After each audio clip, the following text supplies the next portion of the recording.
What on earth is going on in Russia right now? Because from the looks of it, Russia is being invaded, Russian troops are surrendering, and this incursion in Krsk is just insane.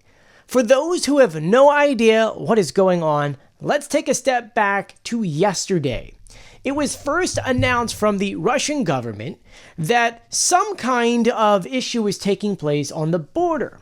This border is on the Kursk region, and from the looks of it, they claim that Ukrainian troops armed with several tanks and other things have entered Russia. At this very moment, there is no confirmation if these troops were Ukrainian or if they were anti-Kremlin Russians, which we have seen in the past. That has happened a few different times. You would hear it would happen for about 3 or 4 days, and then slowly it would just kind of disappear.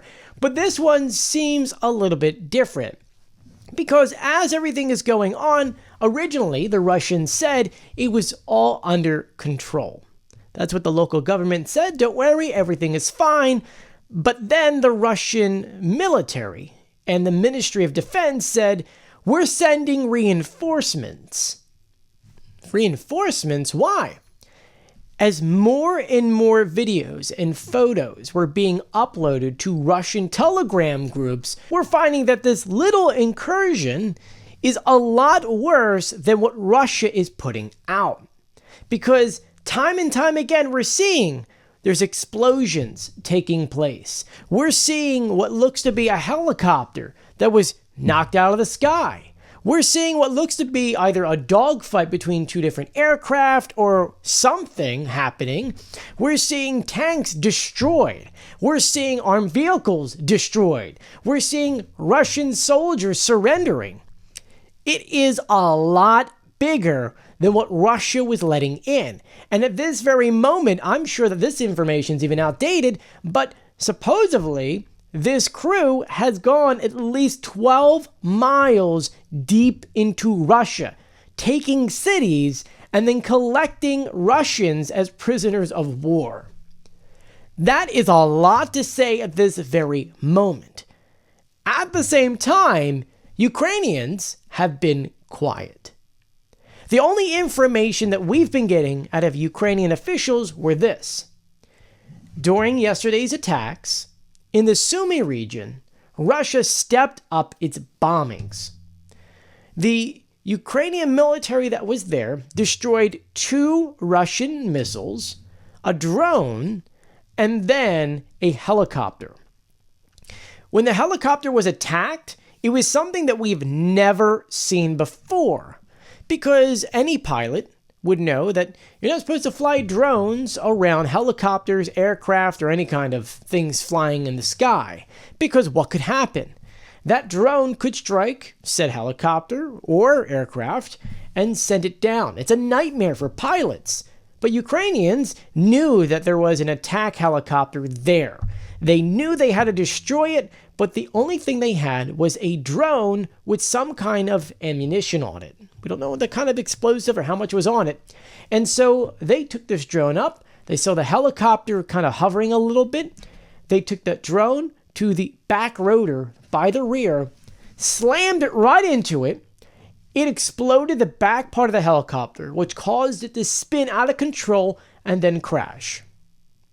At the same time, Russia was continuing to bomb many different cities in Sumy, and so Ukraine had to evacuate about 6,000 residents, in that I think it's about 345 children, to different areas because of that attack.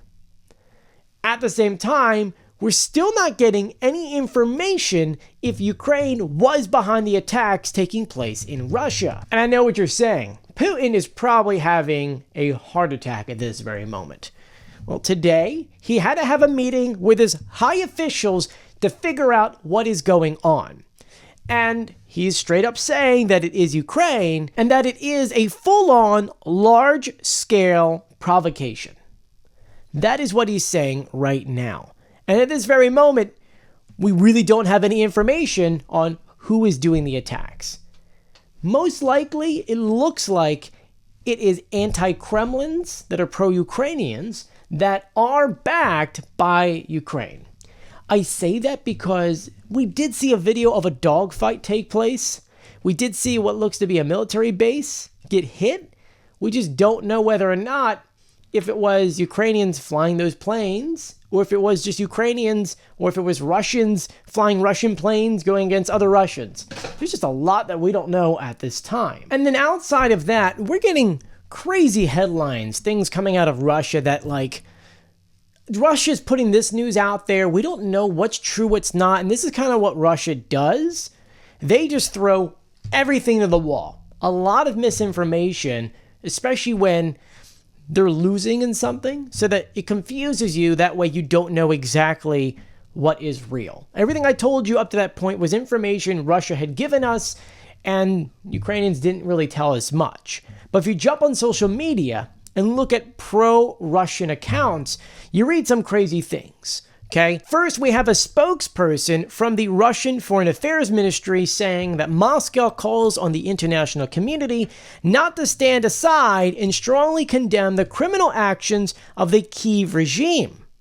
Which is like, wait a minute, you want the international community to come forward and say what Ukraine is doing in Russia is wrong.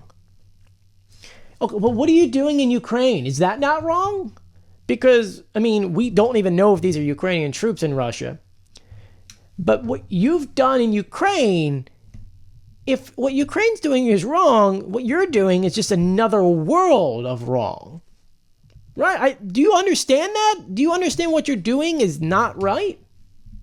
Then we start seeing some moderate pro-Russian accounts put up things saying that Russia looks to be using guided bombs to attack these troops, and while they're doing that, they're attacking their own buildings by mistake. And as we're getting later and later into the evening in Ukraine, we've got a few other reports that are coming out, one of which is from the acting governor in Krsk that right now is calling for a state of emergency, which is kind of crazy. We've seen what looks to be a Flight 24 path of some kind of aircraft, which almost looks like Putin's aircraft, because it is one of those call numbers that flew halfway deep into Russia and then turning around, which has people thinking, is it going to get worse? So I'm going to leave. And then when they found out that it wasn't going to get worse, he kind of turned around and then came back. And then to end it, we had Zelensky's speech, which every night he does give a speech, and nothing mentioned what's going on in Russia, which has people believe one thing or another, that Ukraine knows what's going on, they're helping and they're not saying anything, or Ukraine just gave these anti-Kremlin Russians equipment and said, go have fun, go do this, we need a distraction because we have to do something else to Russia, so you can go do that and we'll do something somewhere else. We don't really know. And I would love for this to be a major distraction in which Ukraine did give that stuff to the anti-Kremlin Russians to go do certain targets so that Russia can use their ammunition on random things. And then Ukraine can come in and go through Crimea and take stuff out that way. That is kind of where my mindset is. There is just a lot of information that we're not getting reports from. You know, we also heard another report that another Russian jet was taken down, supposedly in the Kerch region. We don't have confirmations on that just yet. We also heard that Ukrainians are as deep into Russia as 25 kilometers.